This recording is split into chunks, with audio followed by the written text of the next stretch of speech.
संस्थापना के देवता भगवान श्री कृष्ण के चरणों में मेरा नमन।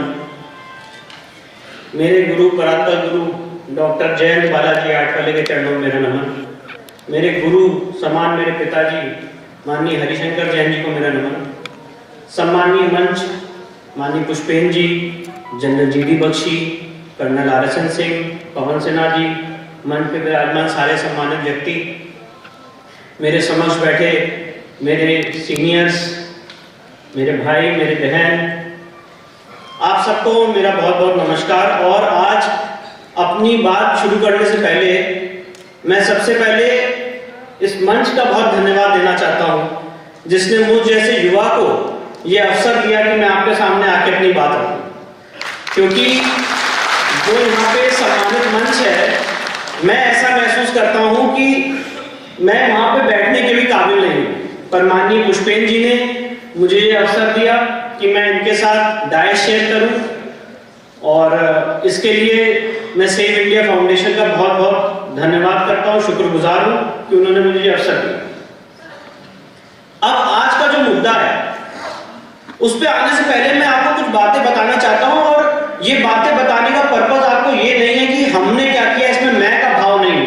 इसमें ये भाव है कि एक अधिवक्ता इस देश की इंटरनल सिक्योरिटी के लिए एक अधिवक्ता अपनी वकालत के माध्यम से कैसे चेंज ला सकता है, ये बात मैंने अपने जीवन में बहुत ही शुरुआती स्टेजेस से देखी। मेरा जन्म 1986 में हुआ।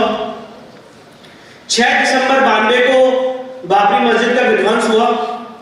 तब मैं 6 साल का था और मैंने अपने पिताजी को देखा कि 13 दिन के बाद, जैसे मेरी दादी जी की डेथ हुई, 6 दिसंबर 92 को मेरी दादी जी की भी डेथ हुई, जिस दिन ढांचा गिरा, 13 दिन के बाद, 13वीं होने के बाद सर मुंडाए हुए वो हाईकोर्ट पहुंच गए, स्पेशल बेंच बैठाई और ये अर्जी दी हाईकोर्ट में कि रामलला का दर्शन करना हम सबका जन्मसिद्ध अधिकार है और रामलला संवैधानिक पुरुष है, संविधान के ओरिजिनल पृष्ठों पे है और इसलिए वो दर्शन पूरे उत्तर प्रदेश का माहौल, साइंस साहब बोल रहा था सिक्योरिटी छोड़िए, कोई पानी पूछने वाला भी नहीं था। और 10 दिन, जाड़े के दिन 10 दिन, आप जानते हैं लखनऊ में कितनी जाड़ा उस समय कितना पड़ता है, 10 दिन लगातार हाईकोर्ट में अकेले बहस की। पूरा हाईकोर्ट सिर्फ अदर साइड से भरा हुआ था, टोपियां ही टोपियां दिख रही थी और अकेले मेरे पिताजी ने हाईकोर्ट में बहस करके ये प्रूफ किया कि भगवान राम संवैधानिक पुरुष है, संविधान के ओरिजिनल पृष्ठों पे है। 1 जनवरी 1993 को इलाहाबाद हाईकोर्ट में जस्टिस हरिनाथ तिलहरी ने ऐतिहासिक फैसला दिया और माना कि भगवान राम संवैधानिक पुरुष है, वहां पे दर्शन तत्काल खोल दिए जाए। 2 दिन और आज का दिन है कि भगवान राम के दर्शन अनवरत चलते आ रहे। इससे मैंने क्या सीखा? इससे मैंने ये सीखा, और वही दिन था 6 साल की आयु में मैंने डिसाइड कर लिया था कि मुझे वकालत के पेशे में ही आना। इसके बाद आपको पता हो 1996 में कल्याण सिंह गवर्नमेंट को उस समय के प्रेसिडेंट ने बर्खास्त कर दिया था। पहली बार हिंदुस्तान की लीगल हिस्ट्री में ऐसा हुआ कि किसी राष्ट्रपति शासन को किसी भी हिंदुस्तान की कोर्ट ने अवैध किया। और मेरे पिताजी ने उसमें आर्गुमेंट किया था, जस्टिस काटजू, जस्टिस बीएम लाल, जस्टिस ब्रजेश कुमार की बेंच थी। और खास बात ये थी कि मैं हमेशा उनके साथ जुड़ा रहता था, उनकी कोर्ट की हर एक बहस को सुनता रहता था। और उन्होंने बहस की और उन्होंने कहा कि गवर्नमेंट ऑफ उत्तर प्रदेश और गवर्नमेंट फॉर उत्तर प्रदेश में फर्क होता है। ऑफ को उन्होंने व्याख्या की और 3 जजेस की बेंच ने इलाहाबाद हाईकोर्ट के फैसला दिया और पहली बार हिंदुस्तान की कॉन्स्टिट्यूशनल कोर्ट ने एक प्रेसिडेंट प्रोक्लेमेशन को असंवैधानिक घोषित किया और सुप्रीम कोर्ट से भी वो केस अब जीते। और उसके बाद आज स्वर्गीय कल्याण सिंह ने उसके बाद ओथ ली। तो मैंने ये जाना कि एक वकील की ताकत इतनी हो सकती है कि वो अपने वाक्य से, अपनी रिसर्च से एक आदमी को चीफ मिनिस्टर भी बना सकता है। जब ये चीजें मैंने देखी, उसके बाद सन 2000 आया, जब सोनिया गांधी की इलेक्शन पिटीशन मेरे पिताजी ने बहस की। सुप्रीम कोर्ट में धुआंधार बहस हुई 5 दिन तक लगातार जस्टिस लाहौटी की बेंच में, और उन्होंने वहां पे भी यही कहा, सिटीजन ऑफ इंडिया और इंडियन सिटीजन में फर्क होता है। और जो आज का मुद्दा है आंतरिक सुरक्षा, वो उस समय उन्होंने पॉइंट आउट किया, क्योंकि सेक्शन 5 ऑफ सिटीजनशिप एक्ट 1995 में ये व्यवस्था है कि आप शादी के आधार पे भी नागरिकता ले सकते हैं। तो उस समय उन्होंने पॉइंट किया कि इंडिया में डुअल सिटीजनशिप परमिसिबल नहीं है, इटालियन सिटीजन भी हैं ये, और इसलिए इनको इंडिया की नागरिकता नहीं मिल सकती है। She is only a Indian citizen, not citizen of India. जो आदमी यहाँ पे पैदा होता है उसके साथ ऑफ लगता है। For example Vishnu Shankar Jain, son of Harishankar Jain. Harishankar Jain son नहीं होता है, तो इसीलिए उन लोगों को हमेशा इंडियन सिटीजन माना जाता है। और सुप्रीम कोर्ट की बेंच ने माना कि ये फोरेंसिक लॉयरिंग है, ये फोरेंसिक एबिलिटी है, and we appreciate the forensic point of the learned lawyer. और सोनिया गांधी के जो वकील थे सुप्रीम कोर्ट में, उन्होंने एक ही बात कही कि जो जैन साहब कह रहे हैं सही है, इसको इस केस में डिसाइड नहीं करिए, नहीं तो पॉलिटिकल हैवक हो जाए। पर पॉलिटिकल हैवक हुआ। आगे चल के राष्ट्रपति ने, आप सब जानते हैं, उनसे उनकी नागरिकता पूछी। तो सवाल ये, मैंने ये सारी चीजें उनसे सीखी कि कैसे एक क्रांति अपने देश के लिए सारी बातें आप ला सकते हैं कोर्ट के मंच पे, अपनी रिसर्च से, अपनी मेहनत से आप वो बातें लोगों के सामने रख सकते हैं। आंतरिक सुरक्षा के मुद्दे पे आप कितना काम कर सकते हैं। शांति सुरक्षा बल का निर्माण किया था, यहाँ पे बहुत सीनियर लोगों को पता होगा, जिसमें 50% हिंदू होने थे, 50% मुस्लिम होने थे। और शांति सुरक्षा बल को मेरे पिताजी ने चैलेंज करके अवैध घोषित करवाया। और यही बात रखी हाईकोर्ट के सामने कि जब ये फोर्स निकलेगी वो ये नहीं देखेगी, और जो बात मैं बोल रहा हूँ ये ऑन रिकॉर्ड है। उन्होंने कहा कि जब ये फोर्स निकलेगी तब वो ये नहीं देखेगी कि जैन का बच्चा है कि श्रीवास्तव का बच्चा है, जैसा श्रीवास्तव थे। जैन का बच्चा है कि श्रीवास्तव का बच्चा है, वो देखेगी हिंदू का बच्चा है, भूल दो। आप हिंदुओं का मैसेकर कराना चाहते हैं। और वो ऐसे आर्गुमेंट्स थे जो मैं एक बालक के रूप में जब मैं बैक बेंच पे बैठ के देखता था तो मेरे रोंगटे खड़े हो जाते थे। सोनिया गांधी के केस में उन्होंने सुप्रीम कोर्ट के 3 जजेस के सामने कहा कि जनाब, मैं यहाँ पे अपने लिए कुछ मांगने नहीं आया हूं, मैं आपके सामने ये मांगने आया हूं कि जब कभी आगे ये देश गुलाम हो तो कोई ये ना कहे कि इस देश की जुडिशरी ने सही टाइम पे सही निर्णय नहीं लिया। और एक दिन ऐसा उन्होंने सुप्रीम कोर्ट के 3 जजेस के सामने कहा कि एक दिन ऐसा आएगा कि बेनजीर भुट्टो इंडिया में आके किसी शादी करेगी और कश्मीर पाकिस्तान को दे देगी। आप वो दिन देखना चाहते हैं? अगर वो दिन देखना चाहते हैं तो वोट कर दीजिए। तो जब ये चीजें मैंने देखी इस रिसर्च के साथ, इस मेहनत के साथ, 2010 में अपने पिताजी के हाथ बटाते हुए मैं वकालत के प्रोफेशन में आया। और भगवान राम की बहुत बड़ी अनुकंपा थी कि मेरे जीवन का सबसे पहला केस राम मंदिर का केस था, और भगवान राम ने मुझे अपना वकील बनने का अवसर दिया, उनकी सेवा करने का अवसर दिया। और राम मंदिर के केस, मैं ऐसा मानता हूं, हिंदुस्तान की लीगल हिस्ट्री में बहुत बड़ा टर्निंग पॉइंट है। और ये जितने लिटिगेशंस हो रहे हैं इन सब का बहुत बड़ा मूल राम मंदिर के केस में है। और राम मंदिर के केस का अगर आप पैरा 116 पढ़ेंगे तो उसमें सुप्रीम कोर्ट के 5 जजेस ने ये कैटेगोरिकली होल्ड किया है कि मंदिर बनाने का जो संकल्प है वो अमर है, वो अमिट है। आज यहाँ पे आज मैं यहाँ काशी में खड़ा हूं, हम सबको पता है कि औरंगजेब ने यहाँ पे आदि विश्वेश्वर ज्योतिर्लिंग को विध्वंस कर दिया। और अभी यहाँ पे हमारे सम्मानित कर्नल आर.एस.एन. सिंह ने कहा कि सनातन कभी मिटता नहीं है। वही बात, वही भाव पैरा 116 में राम जन्मभूमि के केस में सुप्रीम कोर्ट ने कहा है कि मंदिर बनाने का जो संकल्प होता है वो अमर है, वो अमिट है। कोई भी आक्रांता उसको तोड़ दे, डिमोलिश कर दे, वो संकल्प अमर रहता है। नदी में बह जाए, बाढ़ आ जाए, हिंदू लॉ सुप्रीम है। और हिंदू लॉ ये कहता है कि अगर कोई संपत्ति देवता की है तो वो हमेशा देवता की संपत्ति रहेगी समय के अंत तक। तो अगर हम ये प्रूव करते हैं कि कोई जगह इतिहास में मंदिर थी और उसको डिमोलिश करके मस्जिद बनाया गया है तो वो कभी भी वैलिड मॉस्क नहीं हो सकती है, ना कोई इस्लामी स्कॉलर ऐसा कह सकता है। तो सवाल ये है कि इन सारे भावों के साथ, इन सारी बातों के साथ जब मैं प्रोफेशन में आया तो हमने एक इंपॉर्टेंट पिटीशन सुप्रीम कोर्ट के सामने दाखिल की। और वो पिटीशन अभी विचाराधीन है। और उसके कुछ बैकग्राउंड मैं आपको दूंगा बहुत जल्दी। मैं भी अपनी बात को समाप्त करूंगा क्योंकि आपसे ज्यादा मैं भी इस सम्मानित मंच के जो बड़े बड़े वक्ता हैं उनको सुनने के लिए आतुर हूं। सेक्शन 40 वक्फ एक्ट का बहुत इंपॉर्टेंट है। आप सबको जान के हैरानी होगी कि आंध्र प्रदेश हाईकोर्ट ने नोट किया है कि डिफेंस और रेलवे के बाद जो सबसे ज्यादा जमीन है वो वक्फ के पास है। की है तो वो वक्फ की है। वक्फ एक्ट को हमने एक्सटेंसिवली सुप्रीम कोर्ट में चुनौती दी है और उसका एक सेक्शन आपके सामने मैं पढ़ के बताना चाहता हूं और आप सब उसको बड़े आराम से समझेंगे और मैं उसको एक्सप्लेन करूंगा कि ये प्रोविजन आज की इंडिपेंडेंट इंडिया में, आज की संवैधानिक इंडिया में हिंदुस्तान की पार्लियामेंट ने पास किया और हम चुप हैं, इसके लिए हमें संगठित होकर आवाज उठानी चाहिए। और वो प्रोविजन क्या है वो आपके सामने रखता हूं, सेक्शन 40 वक्फ एक्ट का। और माननीय पुष्पेन जी इसको बहुत अच्छे से आपको और समझाएंगे।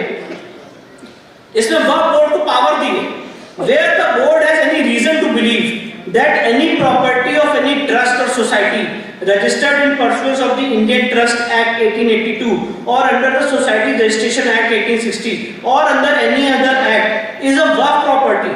The board may notwithstanding anything contained in such act hold an inquiry in that regard to such property, and if after such inquiry the board is satisfied that such property is a Waqf property, call upon the trust or society as the case may be either to register such property under this act as Waqf property or show cause why such property should not be registered, provided that in such। तो इसमें section 40 में वक्फ board को power दे दी कि वो किसी भी संपत्ति को वक्फ संपत्ति घोषित कर सकता है, including the property of a trust और सोसाइटी। मेरा सवाल ये है कि क्या ऐसी कोई पावर ट्रस्ट को दी है? अगर कोई हिंदू ट्रस्ट है या कोई सोसाइटी है तो उसको ऐसी पावर दी है कि वो किसी भी प्रॉपर्टी को वक्फ प्रॉपर्टी घोषित कर सकता, अपनी प्रॉपर्टी घोषित कर सकता है। ये एक्सक्लूसिवली पावर वक्फ बोर्ड को क्यों दी है? और आप सब लोग जान के शॉक हो जाएंगे, ताजमहल को इसी प्रोविजन को अप्लाई करते हुए वक्फ बोर्ड ने वक्फ संपत्ति घोषित कर दिया और इस समय archaeological survey of India in appeal है बिफोर द सुप्रीम कोर्ट। तो ये एक ऐसा प्रोविजन है जो हम सबके सामने और आज की डेट में जो आंकड़े आए हैं कि थर्ड लार्जेस्ट नंबर पे इस समय वक्फ संपत्ति है, ये आंतरिक सुरक्षा के लिए बहुत बड़ा खतरा है। आप सबके माध्यम से, सम्मानित मंच के माध्यम से हम सबकी अपील रहेगी, डिमांड रहेगी कि भारत सरकार इस पे ध्यान दे और जो भी उचित कदम हो सकता है इसको उठाए, क्योंकि ये हमने सुप्रीम कोर्ट में भी चैलेंज किया, ऑन रिकॉर्ड बात कही है, ये प्रोविजन क्लियरली डिस्क्रिमिनेटरी, पूरा का पूरा वक्फ एक्ट डिस्क्रिमिनेटरी है। उतना समय नहीं है यहाँ पे बताने का, पर मैंने उसको एक्सप्लेन किया बहुत सारे डॉक्यूमेंट्रीज के through.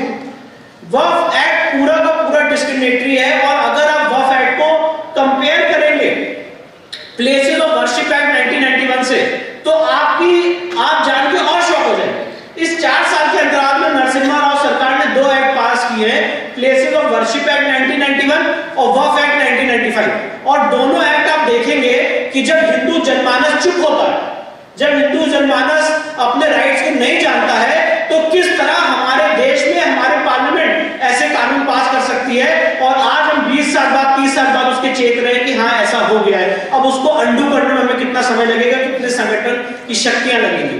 Places of worship act 1991 में सेक्शन 4 में व्यवस्था की गई कि 15 अगस्त 1947 को जिस धार्मिक स्थल की जो स्थिति थी वो वैसी रहेगी और उसको रेस्टोर करने के लिए कोई भी लॉ सूट, कोई भी केस फाइल नहीं हो सकता है और उसमें अयोध्या को एग्जेम्प्ट किया गया। अब सवाल ही बनता है, 2 सवाल बनते हैं।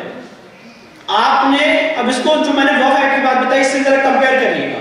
आपने एक तरफ हिंदू जनता को रोक दिया कोर्ट में जाने से या कोई केस दायर करने से अपने लीगल हक के लिए। अगर आप मुझे पता चलता है इतिहास में कहीं मंदिर तोड़ के मस्जिद बनाई गई या वाइस वर्सा, तो मैं उसके लिए कोर्ट में नहीं जा सकता। पर on the other hand section 40 में वक्फ एक्ट में 4 साल की गैप में ये कानून आए।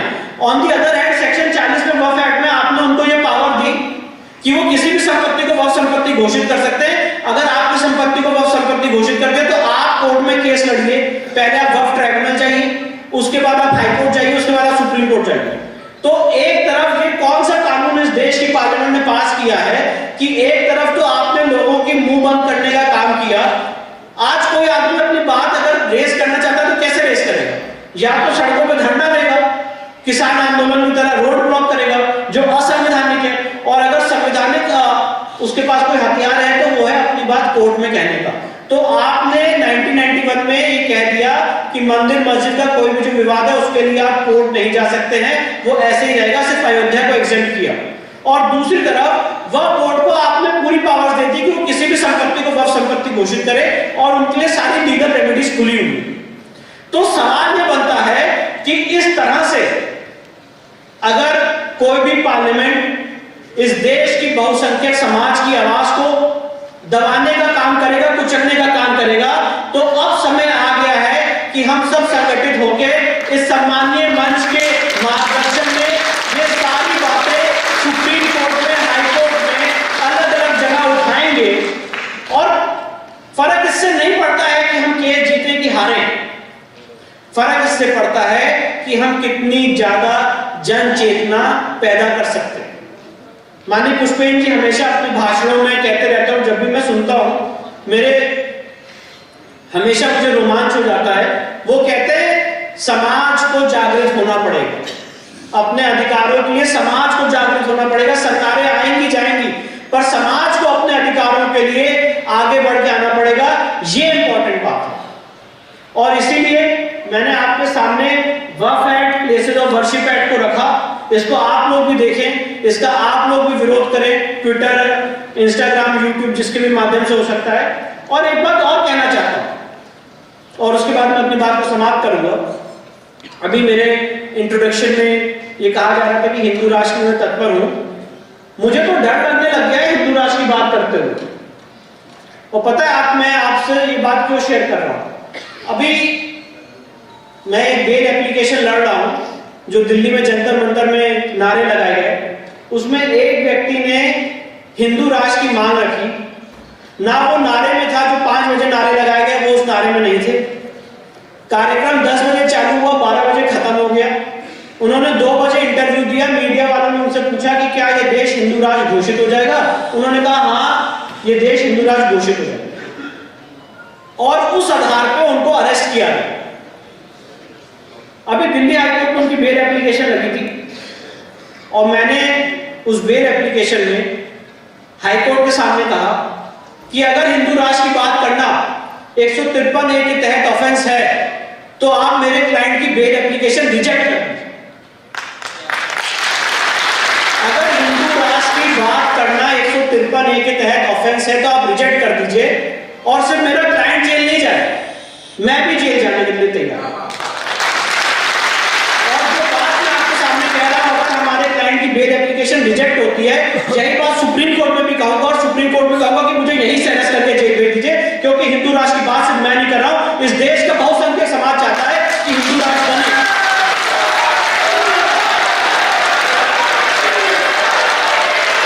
हिंदू राष्ट्र की बात करना कभी भी ऑफेंस नहीं हो सकता, क्योंकि हिंदू राष्ट्र का मतलब नहीं होता है कि हम किसी को मारेंगे, काटेंगे, कत्लेआम कराएंगे। हिंदू राष्ट्र का मतलब होता है एक आध्यात्मिक राष्ट्र, एक ऐसा राष्ट्र जो राम राज्य की परिकल्पना को लेकर चलता है। जैसे कि अभी कर्नल आर.एस.एन. सिंह ने कहा कि धर्म और रिलीजन अलग होता है और धर्म को डिक्शनरी में अलग से डिफाइन किया गया। और आप इस देश के समाज को सेकुलर होने के लिए मजबूर नहीं कर सकते। सरकारें सेकुलर होती, लोग सेकुलर नहीं होते। मैं ये मानने के लिए बाध्य नहीं हूं कि सर्वधर्म संभाव। मैं मानता हूं कि मेरा ही जो धर्म है वो सुप्रीम है और दूसरे आदमी को भी इजाजत है कि वो माने उसका धर्म सुप्रीम है। सरकारें सेकुलर होती, लोग सेकुलर नहीं होते। और इसीलिए आज आपके सामने ये मौका मिला कि मैं अपनी बात रखूं, आपके सामने इंटरनल सिक्योरिटी ऐसे इंपॉर्टेंट इश्यूज को डिस्कस करूं। सेव इंडिया फाउंडेशन का, माननीय पुष्पेंद्र जी का, जी.डी. बख्शी का, आर.एस.एन. सिंह साहब का, डॉक्टर पवन सिन्हा साहब का, सबका बहुत बहुत धन्यवाद। उन्होंने ये अवसर दिया और आप सबके सामने आके अपनी बात रखने के लिए मुझे ये अपॉर्चुनिटी दी। आप सबका बहुत बहुत धन्यवाद। मुझे प्यार से सुनिए।